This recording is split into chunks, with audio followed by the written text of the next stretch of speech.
नमस्कार दोस्तों, स्वागत है आप सभी का। आज बात करेंगे इंडिया पोस्ट पेमेंट बैंक की ए टू जेड डिटेल के बारे में। बहुत सारे लोगों को कंफ्यूजन है कि जो पोस्ट ऑफिस का सेविंग अकाउंट होता है, जो डाकघर में जाकर आप खुलवाते हैं, ये वही अकाउंट होता है। और अगर ऑनलाइन ये खाता खोला जाता है तो लोग गलती ये कर देते हैं कि अपना इंडियन पोस्ट सेविंग अकाउंट जो उनको खुलवाना है वो इंडियन पोस्ट पेमेंट बैंक में खुलवा लेते हैं, जिसकी वजह से उन्हें ना तो ब्याज दर का बेनिफिट मिलता है और ना ही अन्य सुविधाएं मिलती है।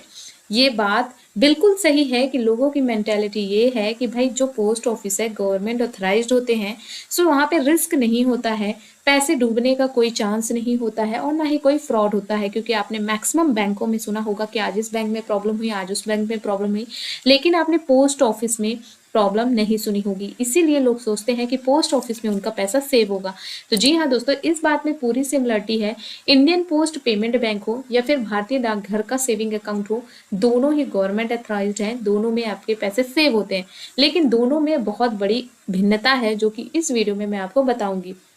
सबसे पहली बात आपको ये बता दूं कि इसमें जो इंटरेस्ट रेट मिलता है वो बहुत अलग मिलता है। यदि आप इंडियन पोस्ट पेमेंट बैंक में खाता खुलते हैं तो ये खाता आपको आपके पैसे पे सिर्फ और सिर्फ 2% का ही ब्याज देता है। जहां पर आप देख पाओगे, मैं ऑफिशियल वेबसाइट में हूँ दोस्तों, और आपको सारी जानकारी सटीक दूंगी क्योंकि मैंने बहुत सारे वीडियो देखे हैं जिसमें आपको ब्याज दर बहुत अच्छी बताई जा रही है कि भाई 6-7% का ब्याज दर मिलेगा। ऐसा नहीं है, सिर्फ 2% का इंडियन पोस्ट पेमेंट बैंक यानी IPPB में आपको ब्याज देखने को मिलता है। ठीक है, और वहीं पे अगर आप पोस्ट ऑफिस के सेविंग अकाउंट को ओपन करते हो तो आपको यहाँ पे 4% पर एनम का आपको ब्याज देखने को मिलता है। Indian post payment bank zero account balance है, मतलब आपको कोई भी पैसा नहीं देना होता है, जीरो में ओपन होता है, ना ही यहाँ पे कोई मेंटेनेंस चार्जेस होते हैं। वहीं पे अगर आप पोस्ट ऑफिस सेविंग अकाउंट की बात करें तो वहाँ पे मिनिमम 500 रुपये आपको देना होता है और मिनिमम 500 रुपये ही आपको अपने अकाउंट में मेंटेन करना होता है। अब आप दोनों में ज्वाइंट अकाउंट भी ओपन कर सकते हो, लेकिन बहुत सारी लिमिटेशन आपको पेमेंट्स बैंक में देखने को मिलते हैं। यदि आप इंडियन पोस्ट पेमेंट बैंक का अकाउंट ओपन करोगे तो सबसे पहले आपको एक मोबाइल एप्लीकेशन डाउनलोड करनी होगी। जब आप उसमें जाओगे तो वहां पे आपको डिजिटल बचत खाता का ऑप्शन देखने को मिलेगा। लेकिन अगर वहीं पे आप इंडियन पोस्ट पेमेंट बैंक की ऑफिशियल साइट में आते हो तो आपको 4 तरीके के यहाँ पे अकाउंट देखने को मिलेगा। पहला प्रीमियम बचत खाता, दूसरा नियमित बचत खाता, तीसरा डिजिटल बचत खाता और चौथा बुनियादी खाता। चारों में बहुत अलगता है। अगर आप अलग से सुविधाएं कुछ लेना चाहते तो आप प्रीमियम बचत खाता ओपन कर सकते हैं। नियमित खाता वो खाता होता है जो आप रेगुलर नॉर्मल खाताओं की तरह यूज करते हैं, और डिजिटल बचत खाता वो होता है जो कि आप मोबाइल फोन के थ्रू ओपन करते हैं। तो यहाँ पे जब आप डिजिटल खाता ओपन करते हैं तो चलिए बताते हैं आपको क्या क्या चीजें लगती हैं। जो व्यक्ति अगर डिजिटल बचत खाता ओपन करना चाहता है तो सबसे पहले उसकी उम्र 18 वर्ष होनी चाहिए। जिसके पास आधार कार्ड होगा तो वो घर बैठे ही मोबाइल एप्लीकेशन के साथ खाता खोल पाएगा, बिल्कुल खोल पाएगा। लेकिन आपने सुना होगा कि पेमेंट्स बैंक में जो अमाउंट की लिमिट होती है वो 2 लाख की होती है। अब इंडियन पोस्ट पेमेंट बैंक में आपको एक इम्पॉर्टेंट चीज बताती हूँ दोस्तों, जब मोबाइल से आप खाते को ओपन करते हो तो आपका खाता ओपन हो जाता है, लेकिन तब आपकी लिमिट सिर्फ 1 लाख रुपए की होती है क्योंकि आपका KYC नहीं होता है। KYC आपको अकाउंट ओपन करने के 12 माह के भीतर ही करवाना होता है, जो कि आप मोबाइल से नहीं कर सकते क्योंकि उसमें वीडियो KYC नहीं होती है। आपको जाकर किसी ब्रांच से या डाकिया के माध्यम से ही KYC कंप्लीट करनी होगी। ठीक है, जब आप KYC कर लेते हो तो आपका ये जो डिजिटल बचत खाता है वो नियमित बचत खाता में बदल दिया जाता है और तब आप इसमें 2 लाख रुपए रख सकते हैं। जी हाँ, 2 लाख से ज्यादा पेमेंट्स बैंक में आप अमाउंट नहीं रख सकते हैं और इस 2 लाख में आपको 2% का ही ब्याज देखने को मिलता है। एक और बहुत इंपॉर्टेंट चीज आपको बताती हूँ, अगर आपने मोबाइल फोन से खाता खुलवाया है तो अगर आपने KYC नहीं कराई 12 माह के भीतर तो आपका ये खाता बंद कर दिया जाएगा। और अगर आपने 12 माह के भीतर केवाईसी कंप्लीट कर ली तो आप अपने डिजिटल बचत खाता को भारतीय डाक के सेविंग बचत खाते में ऐड कर सकते हो, लिंक कर सकते हो। ठीक है, तो ये सुविधा तब होगी जब आप केवाईसी कंप्लीट कर पाएंगे। इसके अलावा भी यहाँ पे अलग अलग तरीके की सुविधाएं हैं जो कि मैं आपको यहाँ पे बताने वाली हूँ। अभी मैं सुविधाएं बताऊं उससे पहले मैं आपको कुछ रेट्स के बारे में बता दूं, क्योंकि यहाँ पे रेट्स बहुत इंपॉर्टेंट मैटर करता है। यहाँ पे देख ले, see the detail include the charges के बारे में हम यहाँ पे बात कर लेते हैं कि आखिरकार कैसा कैसा चार्जेस आपको देखने को मिलता है। दिखाऊंगी कि आपको कितना रेट और चार्ज मिलता है। देखिए दोस्तों, जैसे कि मैंने कहा कि रेगुलर सेविंग अकाउंट होता है जिसमें बैलेंस 1 लाख रुपए होगा तो आपको 2% का पर एनम आपको ब्याज मिलेगा। ठीक है, बेसिक सेविंग अकाउंट होगा तो आप 1 लाख से 2 लाख के बीच पैसे रख सकते हैं जिसमें आपको 2.25% पर एनम का ब्याज मिलता है। लेकिन अगर आप डिजिटल सेविंग अकाउंट जो कि मोबाइल के थ्रू आप ओपन करते हो तो उसमें आपको 2.2% का ही यहाँ पे पर एनम ब्याज देखने को मिलता है।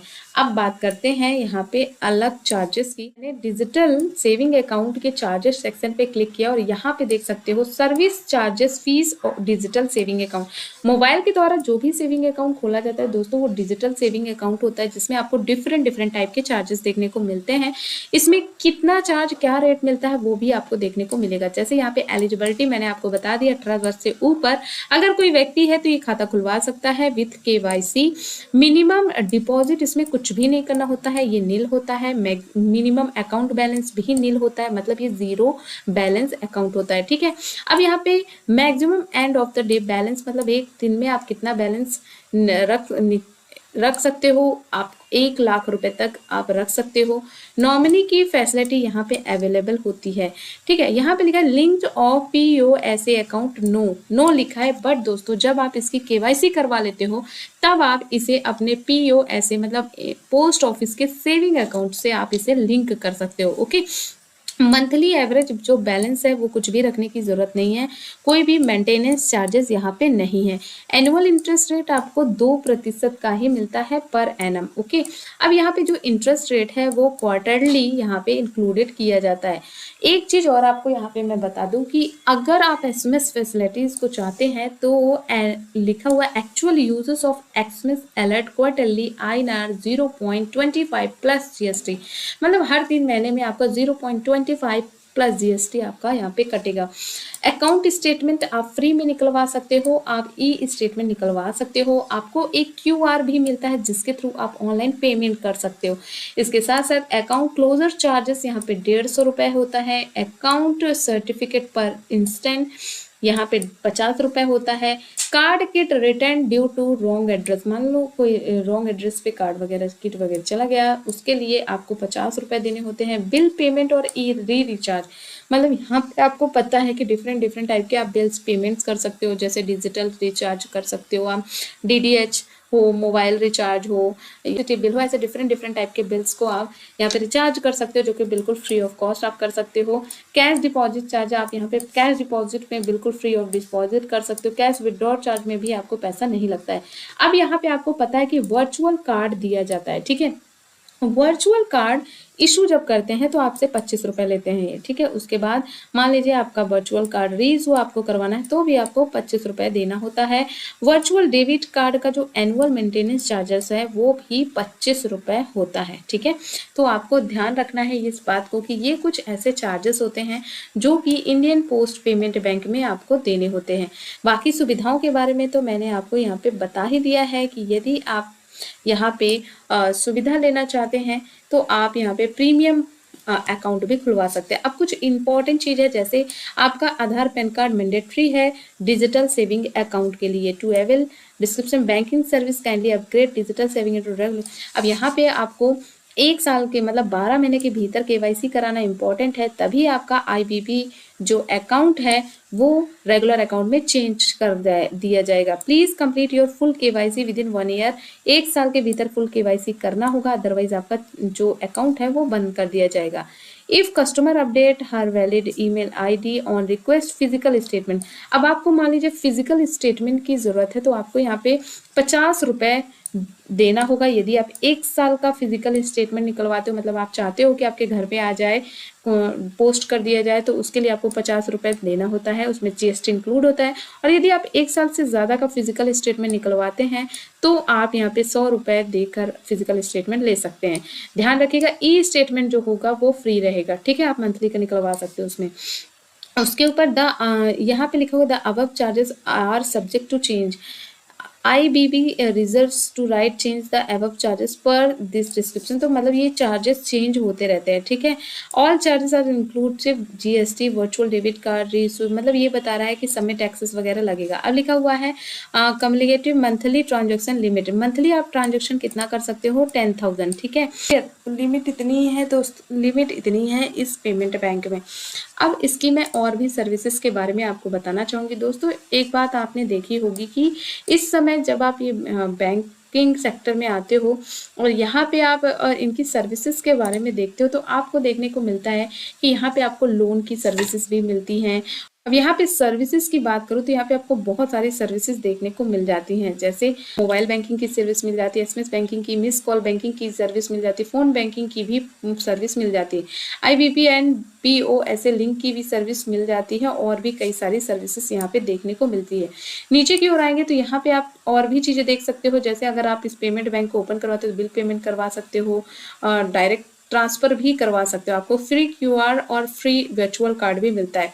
अदर प्रोडक्ट की मैं बात करूँ तो यहाँ पे आप थोड़ा सा नीचे की ओर आओगे तो यहाँ पे आप इंश्योरेंस के बारे में भी कुछ देखोगे कि आपको life insurance, terms insurance, endowment insurance, annuity insurance जैसी बहुत सारी सुविधाएं देखने को मिल रही होंगी। जनरल इंश्योरेंस की बात करूँ तो motor insurance, accident insurance, health insurance भी आपको देखने को मिल जाएगी। इसके अलावा आप प्रधानमंत्री जीवन ज्योति बीमा योजना में भी पार्टिसिपेट कर सकते हो इंडियन पेमेंट बैंक से। अब आपने देखा होगा बहुत सारी वीडियोस में कि भाई ये तो लोन उनकी सुविधा देता नहीं था, तो फिर इसमें ये सर्विसेज क्या ऐड हो गई। दोस्तों आपको बता दूं, इंडियन पोस्ट पेमेंट बैंक में बहुत सारी चीज़ें लिमिटेड है।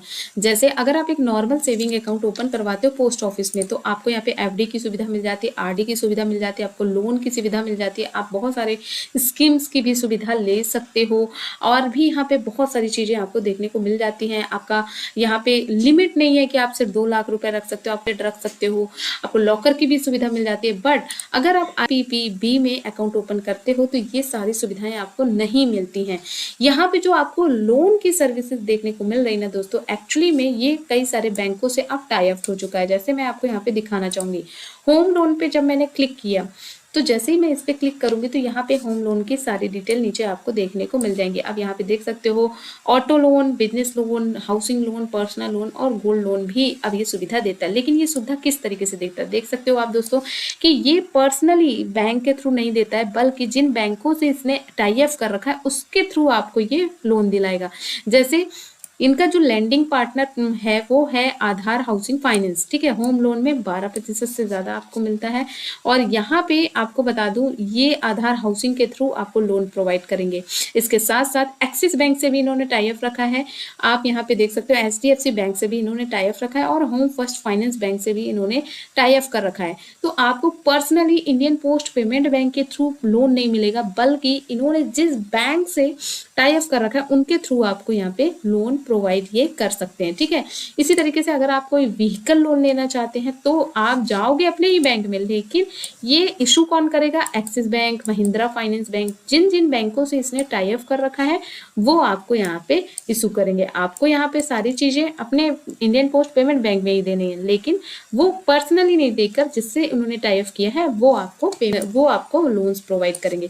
इसी तरीके से यहाँ पे गोल्ड लोन, पर्सनल लोन और KCC लोन, बिजनेस लोन की भी सुविधाएं आपको देखने को मिलती है। सारी यहाँ पे आपको सुविधाएं देखने को मिलेंगी जो कि अभी तक आपने इंडियन पोस्ट पेमेंट बैंक में नहीं देखी होंगी। तो ये था फुल रिव्यू दोस्तों। अब बात करते हैं ये बैंक सही है कि नहीं। देखो, गवर्नमेंट एथोराइज्ड है, सो यहाँ पे पैसे की कोई भी दिक्कत नहीं है, आपका पैसा सुरक्षित है। लिमिट है 2 लाख तक की, इससे ज्यादा आप नहीं रख सकते। लेकिन अगर आप सोचते हैं कि आपको RD, FD या फिर गवर्नमेंट स्कीम्स का फायदा मिले तो फिर आपको इंडियन पोस्ट सेविंग अकाउंट पे ही अकाउंट ओपन करना चाहिए। यहाँ पे आपको ब्याज दर भी अच्छी खासी मिल जाती है और आपकी लिमिटेशन भी काफ़ी ज़्यादा रहती हैं। यहाँ पे आपको ई बुक मिलता है, वर्चुअल डेबिट कार्ड नहीं फिजिकल डेबिट कार्ड मिल जाता है, पासबुक मिल जाती है, एटीएम कार्ड मिल जाता है जिसके थ्रू आप फिजिकली ट्रांजेक्शन्स कर सकते हैं। बल्कि इंडियन पोस्ट पेमेंट बैंक में यदि आप अकाउंट ओपन करते हैं तो इसमें आपको वर्चुअल डेबिट कार्ड मिलता है जिसके थ्रू आप फिजिकली रूप में जाकर ट्रांजेक्शन्स नहीं कर सकते हैं। ठीक है, साथ ही साथ यदि आपका केवाईसी नहीं होता है तो ये रेगुलर में चेंज नहीं होता है, बंद भी कर दिया जाता है। केवाईसी होने के बाद भी आपको 2% का ही यहाँ पे परसेंटेज वैल्यू मिलती है आपके अमाउंट में। ठीक है, तो ये कुछ डिफरेंसेस थे। अगर आप ये सोच रहे हो कि आप इंडियन पोस्ट ऑफिस में अपना सेविंग अकाउंट ओपन करो तो भाई आपको ध्यान देना है कि इंडियन पोस्ट पेमेंट बैंक अलग है और Indian post office saving bank अलग है। आई होप आज की वीडियो आपके लिए काफ़ी हेल्पफुल होगी। वीडियो अगर हेल्पफुल है तो वीडियो को लाइक ज़रूर करिएगा, शेयर करिएगा। ऐसे मोर डिटेल पाने के लिए चैनल को सब्सक्राइब कर सकते हैं। Thank you.